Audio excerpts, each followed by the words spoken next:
Peace and all good mga katropa. So may taong nagtatanong sa akin na, Idol, sino ang top 6 PBA idol mo or starting 5 at 6 man PBA idol mo? So Idol, para sa iyo to. Sasagutin ko yung katanungan mo. So ang point guard ko idol is Mark Baroka.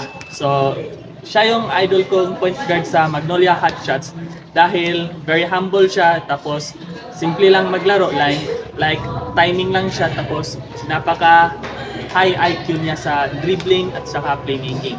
So nakita ko na siya nung nag-video call kami sa Messenger mga katropa.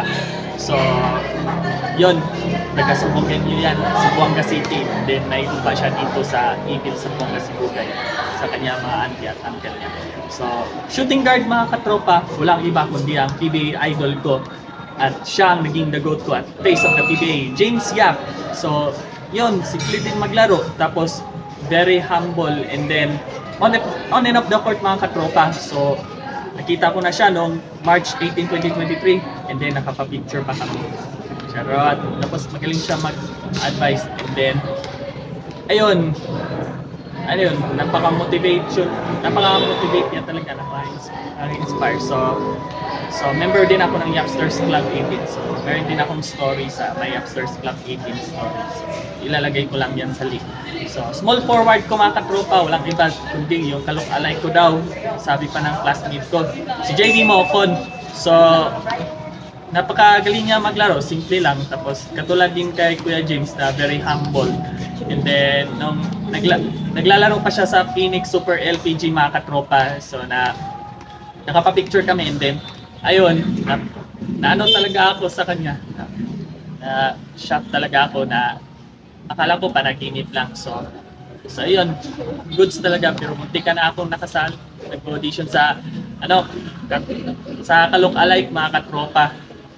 And then siya talaga yung kinuha kong face para makasali ako. So unfortunately hindi pa. So focus muna sa study. So power forward ko mga katropa is walang iba kundi si Pinoy Sakuragi, Mark Pingris. Siya naman yung isang basketball player at napaka laking puso niya. Naalala niyo mga katropa na naglalaro pa siya sa Gilas against South Korea 2013 FIBA Asia Championship sa Maynila.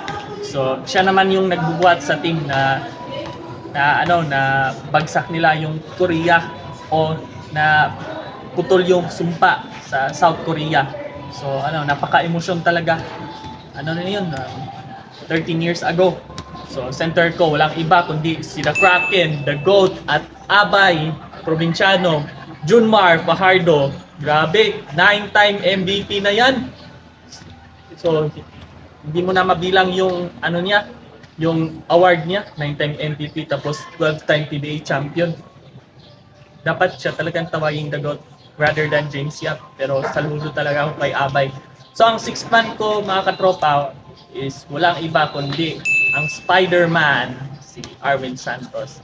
So nakapa-picture na ako sa kanya. Napaka talaga mga katropa. Napakagaling niya, kahit patpatin at payat yan, matirang-matita yan.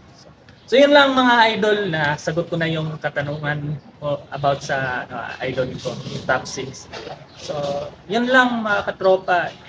This is Elton John B. Fernandez, aka Tonton Balugo. Alam niyo na kung sino ako. Happy birthday to me, rock and roll.